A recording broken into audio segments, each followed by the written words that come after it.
Okay, so we're just about getting ready to get set and head out for the convention this morning. I've just checked my bag and all my stuff's ready. Got a trusty can of Monster Mango Loco in case I get tired, which I'm already tired, so chances are high. So we're going to be setting off in a few moments. Travel down to the local library where the con's being held, and we're just going to see how things go. My first time in ages running 5th edition, albeit a basic version, so I'm looking forward to seeing how that goes. And it's always a bit nerve-wracking when it's going to be running games for people you don't know, although there should be a few familiar faces down there, and I'll try and get a few recordings throughout the day if I can, and stitch together with this to make some form of podcast episode about the convention. So, catch you in a bit. Okay, so we're on our way to the con now. As my wife said, the weather's pretty shitty. Walking past Burton station. So, how you feeling early in the morning, love? It's 8 o'clock. What are you doing to me? So there you go, Hannah's all fired up, as you can hear.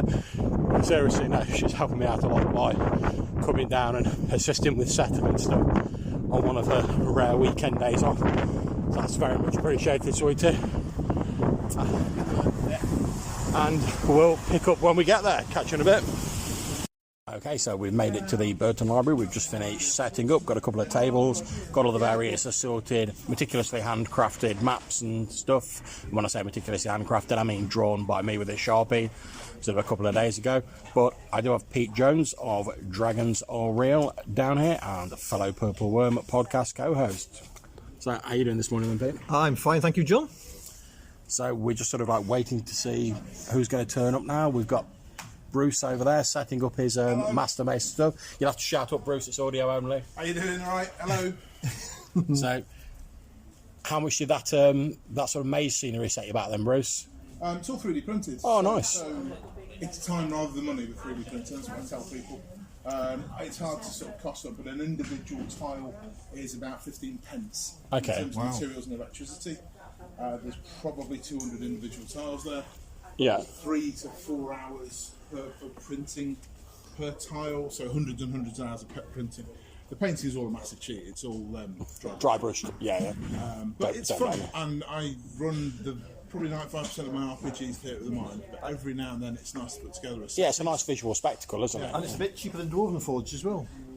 Don't get me wrong, love Dwarven Forge stuff. Yeah, I mean, it's a little too steep for my budget. Yeah, we've got a few boxes of like the old like sort of Dwarven like Master Maze stuff, but it's beautiful. Well, it is beautiful, yeah. But it is not cheap at all. I mean, you could certainly get that level of quality, I think, from the 3D printer. Mine, maybe not so, but you know, good enough. Yeah, I mean, I've heard a lot of people. I mean, I've no great experience of 3D printing myself, but I've heard it's a lot to do with like tweaking the settings, and make sure it's all like aligned and stuff like that, so you don't get seams and whatnot on things. Yeah, but it's certainly not for the faint hearted. You need to be a nerd. You need to be prepared to tinker with stuff. And I'm loving like the little lights and the sort of little LEDs altars there, and beautiful. The torches on the and what have you. I imagine like this is something where if you had a few of them set up and you had like dim the lights down in a room, that'd look amazing. Yeah, a little bit of smoke maybe. Yeah, exactly. Yeah, why not a bit of dry ice? Those tea lights are good as well, aren't they, for campfires? Yeah. So there you go. I mean, there's tea lights and the little gargoyles there. Yeah, we've done a few bits where we've had like Hannah's like made like campfires. You put sort of foil in the base and tea lights in, so it sort of twinkles and stuff like that. Put a bit of cotton wool for smoke, can't you? That's it, exactly. Yeah. So you're going to be running DCC. Going to run some DCC Lankmar and probably some white box. So never get the name of this one right. It's all some wizardry based. It's the fantasy medieval adventure game. So basically, it's old school D&D. Yeah, I find that's nice and easy with ascending armour class to just to make my life easy. And the books are dirt cheap on Amazon and Lulu as well. Absolutely, you can pick that up for £4 or £5. Yeah. Of course, if anybody does want to buy stuff today, we'll be sending them to Spirit Games. But yeah. There you go. Get a nice plug in for the local shop, Phil and Sal there at Spirit Games. Phil and Sal used to be my friendly local gaming store when I lived in Burton many years ago, and I do miss having somewhere so awesome in the doorstep. Well, like I say, as we were just saying, my wife worked there like years and years ago. So it's a small world. Well, yeah, definitely. Yeah. But so we've got Bruce set up running some DCC. I'm going to be potentially doing some 5th edition sort of stuff. So I was going to be doing some old school essentials. Yeah. But a friend of ours sort of challenged me to try and do some like 5th edition, because I've been sort of a bit like Devil's Spawn. when it comes to like 5th edition. But a friend, yeah, I agree with that. And a friend of mine was saying, well, if you give it a look and you take out some of the little bits maybe you don't like, which let's face it, we all do anyway, he's like, it's still just D&D, D20 system. I think features the big thing, isn't it? Take that out and you're getting back to a... Well, like I say, I've got that copy of the basic rules. I've just sort of like the free ones available that I've just like shrunk down to A5 and printed out like on Lulu. So, and it's a perfectly serviceable game. 4 classes, basic races. Some of the there's not all the options in there, but for like pre-gens and stuff like that, and just a quick introduction game. Yeah, it's nice. fantastic. So right, well, I'll cut off there, and I'm sure I'll record something later on. Okay, so we've just finished our second game of the Barrowmaze, and I'm here with some likely looking suspects. I'm here with Shanty Andy, Barry Robertson. And Pete Jones. You may recognise some of their voices from many of the different Anchor podcasts. Obviously, I do Red Dice Diaries.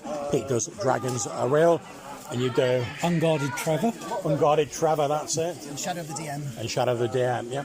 And how have you guys been finding the convention so far? Excellent. Yeah, really enjoying it. Yeah, so it's been a fairly sort of... It's not a role-play-centric con, really, is it? No. I mean, we've only got really sort of 2 or 3 tables doing like role-play, and it's all fairly sort of simple stuff, but they've been packed out, haven't yeah, they? yeah. Tables, yeah. And I'm quite enjoying like the relaxed pace. I mean, obviously, I enjoy doing like the UK Games Expo, like games on demand, but it's quite like frantic. It's like you're literally gaming or GMing non-stop, whereas it's a bit more relaxed. You can get up, stretch your legs, stuff like that. And it's nice to see some kids wandering around as well, some youngsters. So they get, Yeah, my 2 kids are here. They're having a great time with the Harry Potter stuff. So how have you guys been finding the games? No pressure, given that I GM'd them for you. So two deaths, so it's very OSR for Mr. Green, is 5e. Yeah, well, since we got rid of the death saves in 5th edition and we're using Barrowmaze, there's just been a few deaths. Death by crocodile. What other deaths have we had? What were the Death by spear. Oh yeah, death by spear from some Catarid sort of column guardian thingies. Lizard Men, yeah. Lizard men deaths, yeah. So there's been quite a lot of deaths going on. Variety. Yeah. A nice variety of deaths, which is what we like in OSR. Yeah. And we're now just having a bit of a break, having a bit of food, stuff like that. So, and 5th edition is working well for the game. Yeah, as a player. I'm surprised at how well it's worked from a GM perspective. I've run it before, the full sort of enchilada, as it were, and it didn't really click with me, but I don't know whether it's Colin saying, like, if you ignore the bits you don't like, it's just D&D, isn't it? Well, yeah, it is. It's great advice, and like a lot of simple advice, it hadn't occurred to me, to be honest. But you don't need any of your fancy hacks of it. Just get the basic rules, isn't it? Yeah. And I think sort of having, I mean, I don't know about when you're genning characters, but having the pre-gens, it's been nice and simple just to slide into. I'm always fine with pre-gens. I don't understand why people are resistant to it. I'm fine with it for like one shots and like con games. Oh yes, agreed. But for a campaigner, I do like to have a bit more in fact, input. for a one shot, it's better because otherwise you can end up spending an hour sorting the character, but you haven't got that time. Well, to be fair, I say that. I mean, 9 times out of 10 when I play an OSR game, I'll just randomly roll up and roll with whatever I get, so I don't really have any choice about it. So it's like that illusion of choice, isn't it? And you've got plenty of choice here with the pre-gens, haven't you? Because you've got about 12, 15 pre-gens, so... Yeah, well, I mean, the free D&D, like 5th edition basic rules, has only got like the standard 4 classes in it, so I've done a human of each of them and then a few demi-humans, so... But yeah, it seems to be working pretty well. It does. Again. Right, well, we're going to go and have some food now, so we'll love you and leave you, and I might record something a bit later on. Catch you in a bit. So we've just got back from the convention, thanks to Pete giving us a lift, and to Spirit Games for lending us some miniatures and the like, which Hannah was kind enough to go and get, so that helped us out in a pinch. Hopefully, if they're doing the convention again next year, we can send more people sort of Spirit Games way, and myself and Bruce were speaking about the person in charge about that in the future, so fingers crossed that'll be all good. I think, how many games of missions of Barrowmaze did I run today? 4 sessions, I think it was. Yeah, three sessions. Yeah, 3 or 4 sessions. And we had, what was it, 4 character deaths, was it, during it? Through various means, but which I think goes to show that if you don't use those sort of death save rules and whatnot in 5th edition, it is pretty much as deadly as an OSR game, I'd say. I mean, but obviously we've got Pete and Matthew Bryan, aka Danny McGee, here with us. Obviously, my lovely wife Hannah, who's been kindly running around after me like a madhead all day, making sure I know what's going on, that I know where my laptop is, and various other things like that. Yeah, that I've got a drink, all sort of very nice, thoughtful stuff like that. So thank you very much, love. So, in terms of the games, how did you guys find it, Pete and Matthew? Great. I only got to play like a single session, so I sort of like a taster. But I enjoyed it. I thought it was very interesting. I like the concept of the Barrowmaze we went through. Yeah, so one of the things I've been enjoying about it is it was quite sort of informal. Yeah. Like, obviously, a lot of conjuring, you have to have your tickets. You have to everything's a bit more sort of formalised, which I understand. You know, if you got like UK Games Expo, they couldn't have done it in the same way as this convention because it's too big. And we had a new player as well, a new role player. We had that young lass who was playing that dwarven fighter who got eaten by a crocodile, unfortunately, in the Barrowmaze. Oh yeah, a scaly land shark, as it was christened, because during her watch in the evening, they were attacked by a number of crocodiles, and for some reason she woke up her companions by shouting "Shark!" So we christened that the scaly land shark. Unfortunately, she was bitten in two by one of them, but both her and her young fella seemed to have an enjoyable time. I know I've certainly enjoyed running it. I hope you guys have enjoyed playing in it. Like I said, I know you only really got like a bit of a taster, Matthew, but hopefully if they do it again next year, can maybe look at running something else. So from the perspective of someone who's just been running around like a madhead, love, how did you find the convention? Yeah, it was a little mini convention in a library. It was all right, you know. Everybody seemed quite friendly. The stormtroopers were friendlier than they usually are. Yeah, it was a nice little mix because it almost reminded me of like a sort of mini UK Games Expo. Because like obviously in the UK Games Expo there's like massive spaces divided for different things, but you get people moving between them. Whereas this was very much sort of small, like local authors, people running games, etc. All like in a little library. Obviously people doing the normal library stuff. It was all quite relaxed. Nothing was too high pressure. So I quite enjoyed that, to be honest. And the cafe was very good as well. Oh yeah, the cafe was brilliant. Table service. That coronation chicken sandwich I had was pucker. Yeah. As I say, it's nice to bring in some like local people for the library, you know, to make some cash for them, keep them going. Yeah. That's it, exactly. I mean, we know now, we were saying about on the way back about public services sort of struggling for money. I mean, libraries are no exception, really. Right. I mean, they're not really like a money-making concern, are they? But, you know, especially right now when you can pretty much access any book you want or any information on the internet, I expect the attendance at libraries has sort of fallen off quite a bit. So obviously anything we can do to sort of keep them going or help support them is all good. I mean, I don't know about you guys, but some of the first role-play games I remember reading were like the 2 role-play books they had in that same library, which was a bit smaller when I was younger, but they had like... they had a book called Fantasy Wargaming by a guy called Martin Hackett that I've actually got a copy of, and the Riddling Reaver. Those were the only 2 books that were in there, and I'm lucky enough to have copies of both of them, so they're quite nostalgic for me. But yeah, I think that's probably... Has anyone got anything else to report about the con? No. Surprising lot of trade there as well, like traders, like different stalls there. Yeah, well, originally it started off as a sort of, like last year was like an author's sort of signing, you know, local authors bring their books, etc., like show their wares, and then they expanded it. They asked Bruce, they asked him to run a few games, and that was quite popular. So this year they said to him, oh, would you run some extra games? And he reached out to me because obviously I'm local, and said, and we know each other from UK Games Expo, Games on Demand. There you go, there's a free plug for your Dark PR, Lloyd Jan. And obviously, yeah, I sort of went down to help out with that, and Hannah was kind enough to help me out with it.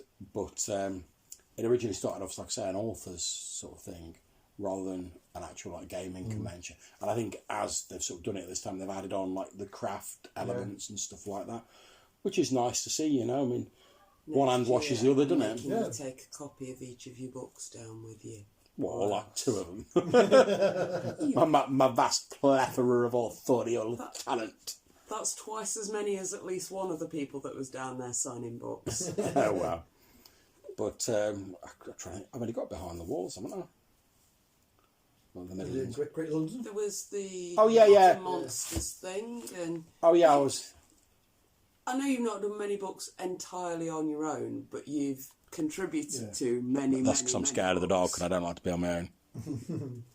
That should be a title of one of your books. Should do. Yes. That's got OSR Adventure written all over Yes, it. Throw a random mushroom table in and I'll be all over it. But and we were talking about potentially doing like a sort of 2-zine thing, weren't we? Like a little sort of town setting in your sort of Mary Queen of Scots themed adventure, which Marie Queen of Scots, John. Well, that's if we do it for the Midlands. Otherwise, we'll have to file the serial numbers off in a bit more. Okay. But that's fine. And there's quite a few artists down there, which is always cool. I've got like quite a few of their cards because potentially when we're looking for art for this 2-zine thing, which we're hoping maybe to do not this year but next year for Zine Quest if they do it again. So, but we'll see how that goes. Obviously, it depends on our commitments and stuff like that. But yeah, all in all, it's been a really enjoyable day.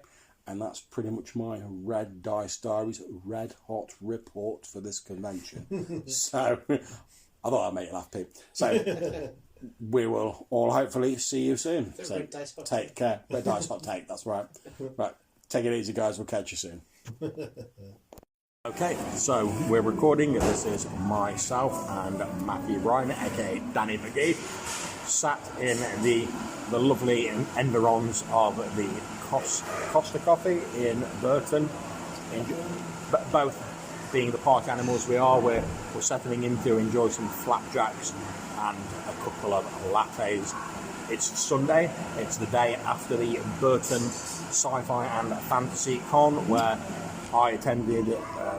I was invited along by Bruce Cunnington, Bruce Cunnington, whose name I always get wrong, and I apologise, Bruce, if you end up listening to this. I don't know why.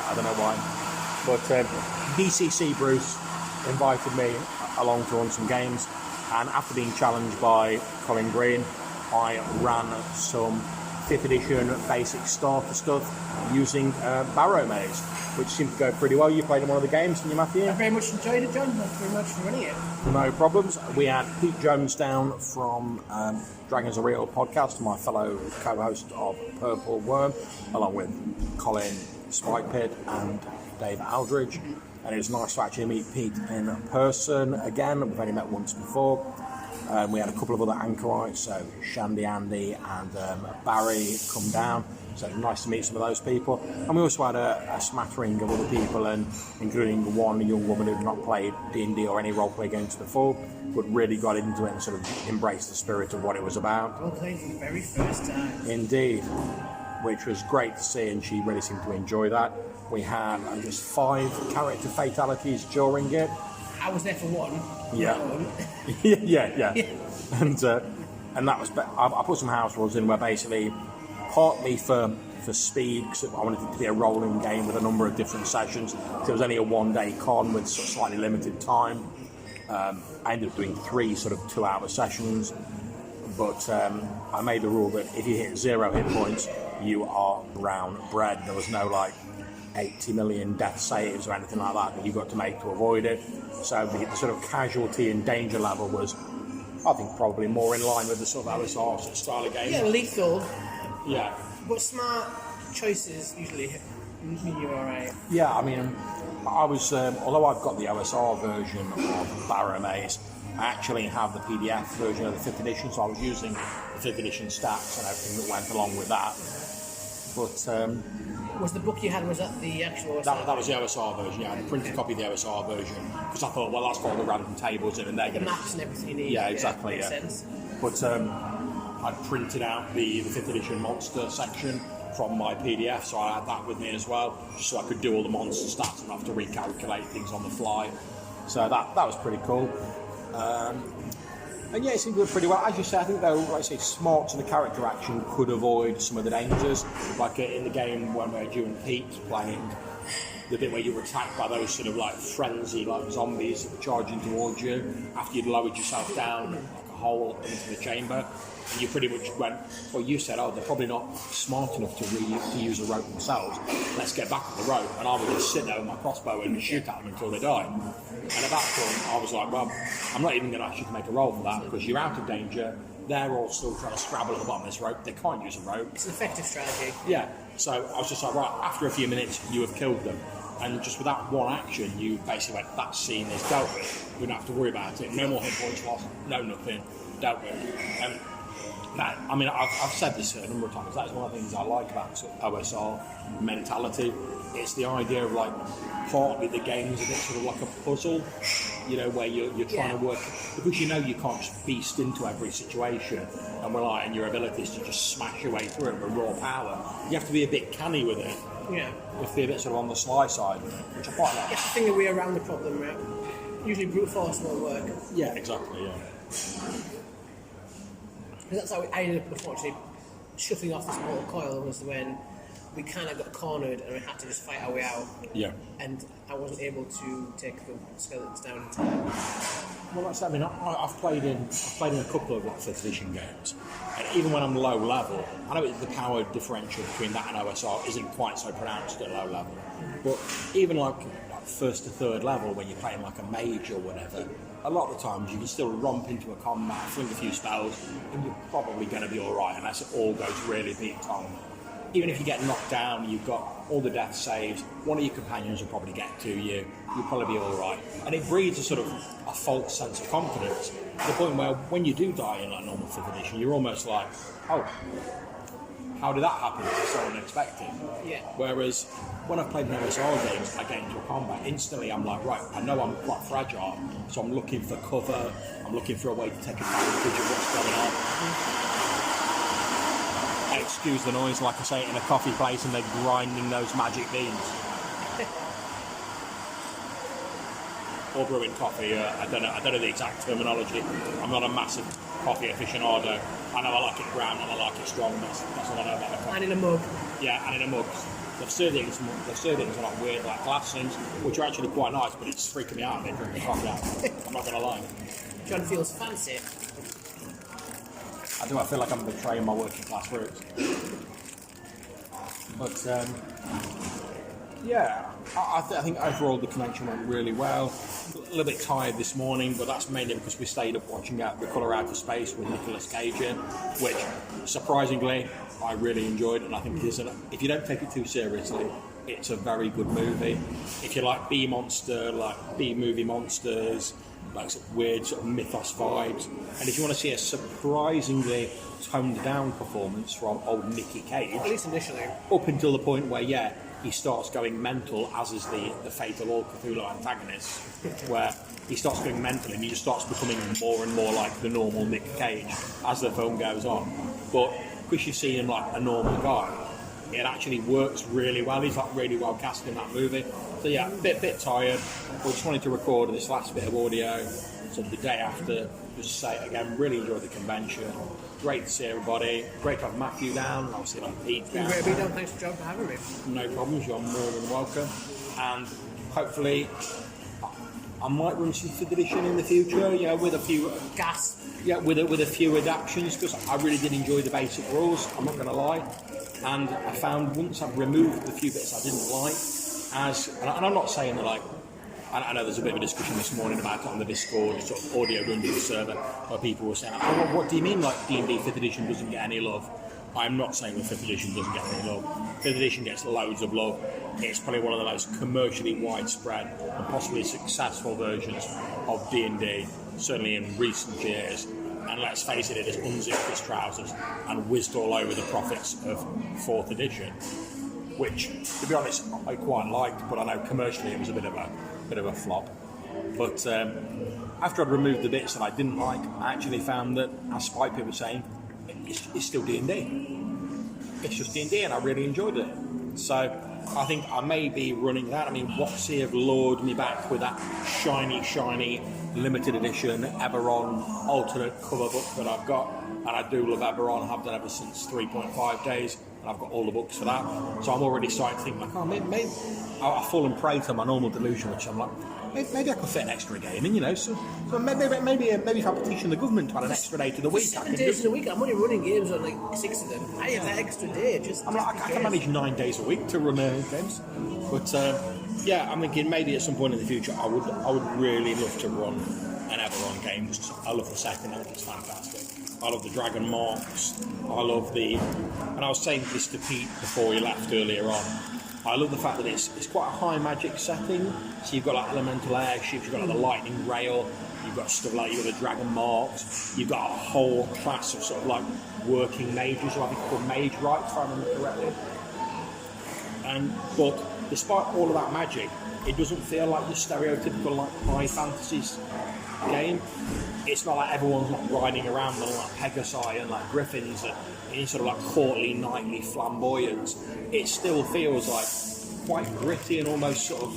It's almost got a bit of a 1920s, like 1950s sort of vibe about it. Like is that sort of noir sort of vibe to it, which I really enjoy. I think that's a quality addition to like the D&D sort of campaign world.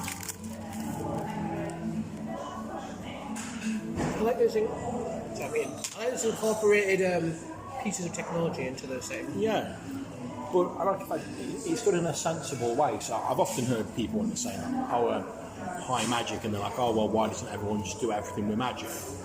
But despite the fact there is a lot of magic around in Eberron, there's still challenges. There's still stuff going on. It's not a case of magic has solved everything. Right? It's not a case of whenever there's a problem, we just get a wizard to deal with it. It's actually created a lot of problems as well. Well, that's. I mean, you've got like you've got the Warforged, which, if anyone doesn't know, they're basically like a sentient race, sort of living construct that were created to fight in the last Great War. And now the war's over. What do you do with them? Yeah, no one knows what to do with them because like they're effectively sentient. So there's the whole sort of like sentient race sort of rights sort of argument, or are they more machines? Are they property? A bit like the droids in Star Wars. In some ways they're treated like sentient creatures, and it's acknowledged they can become sentient. But in other ways they're just treated like property. People can memory wipe and they can do whatever they want with them. And it's an uncomfortable sort of dichotomy, but it's very compelling for like telling stories. I think as well in the Warforged case, I think there's a law. There's a Tree of Stonehold which states they can't make any more as well. Yes, yeah, they can't make any more. But isn't it this one of the sort of like the plot threads in 3.5 is that there was like an outlawed sort of forge somewhere that was like maybe the Lord of Blades, or I think it was. I think he's an evil. He's a Warforged, just like really gone against humanity. Yeah, I think in the 3.5 books, I believe one of the rumours was like he'd still got one of those forges working in the Mournlands, and he was like knocking out Warforged like on the sly, which I don't think they ever followed up. I think it was just like a little bit of a rumour or an adventure hook. But I love that idea because as soon as you, I don't care whether they're Warforged, humans, elves, whatever. As soon as you make a law and say to like a race of people, you cannot do this, there'll be someone somewhere who'll be like, I'm going to do that. I think I will, though. Yeah, exactly. You cannot help it. But yeah, so hopefully I'll get around to running that at some point in the future. Possibly with 5th Ed, I don't know, but I'm certainly more open to the idea now, having run the game at the con. And to be honest, the main reason I'm talking about my experiences of running like 5th edition at this convention is because like quite a few people have asked me to give a report of it, and I know Colin wants to hear about how it went, and since he was the inspiration for me not using like OSR games but using 5th edition, gotta say, tip of the hat to you, Colin. It went really well. Top recommendation, mate. Would you describe it as D&D's Crunch Zero? I don't know if I'd describe it as Crunch Zero. I think certainly as the levels go up, there's a lot more options and a lot more sort of fiddly bits. But I think what it's done is it's shifted the workload from one end of the process to the other end. So I think once you've got all your stuff on your character sheet, and as long as you know what your character can do, that's grand. The rest of it's fairly easy. But I think there's more work to do, and when you level up, there's more options to choose from. That's probably going to take a bit longer. Whereas you get to like an OSR game, you're like, oh, I've leveled up there, I've got X extra number of hit points, I've maybe got an extra spell or two, that is all. Oh, my attack modifier's gone up, that's it. But I think there's a lot more choice in the 5th edition. And that's great for players, because I mean, myself, when I'm playing the game, it's nice to be able to like look at all the cool powers and go like, oh, what do you want for your characters? Oh yeah, I can maybe do this, or maybe I want to be like a two-pistol fighter. I'm some sort of pirate or whatever. Maybe I can go for this, and then it's all very interesting. I don't know how much of that detail. I mean, I wouldn't heavily go for like the optional feat system. I don't think. So that's just an extra level of complexity. I personally think I don't really need, but I can see why people like it. And it's nice to put it in there as an option for people. I mean, you don't have to use it if you don't want to. So exactly, it's optional. yeah, exactly. So before we wrap up, any last thoughts, Matthew? Or About the con? yeah, about the con, Eberron, whatever. You know, we're just chewing the fat and like drinking I'm our curious coffee to see like how you middle-aged men. how you find this version of Everon. Yeah, I'm really interested to see if you do. I'm not sure if you do a review of it, John, or I'm hoping to, but as I said, my reviews take me quite a while to write, and it's quite a substantial book, and especially because I'm still not massively familiar with 5th edition, it'd take me a lot more time because I wouldn't have that innate knowledge of the system built in, so I'll probably have to like cross-reference things a lot more, which I do eventually want to do a review of it, yeah, because I say it is one of my favourite settings. I might try and do like... before I do like a full review, I might try and do like a sort of Everon like overview, like dig a page through or something like that. Yeah. Well, I was thinking more sort of like get that book, dig out all of my old like 3.5 Everon books, and do like a sort of setting overview, and then sort of like talk like a little bit about how they did certain things like the dragon marks, how they did them in 3.5, how they're doing them in like 3rd edition, and then after that, once you've got that up, can then maybe like segue into like a full review of that 5th edition version. I'd definitely like to do that. And like I said, I would love to run it. It's one of my favourite settings. Right, well, I think that's it for us. I expect this is going to be the last segment I'm going to record on this podcast. So I'm going to head on with the outro in a minute. Until then, take care. Catch you soon.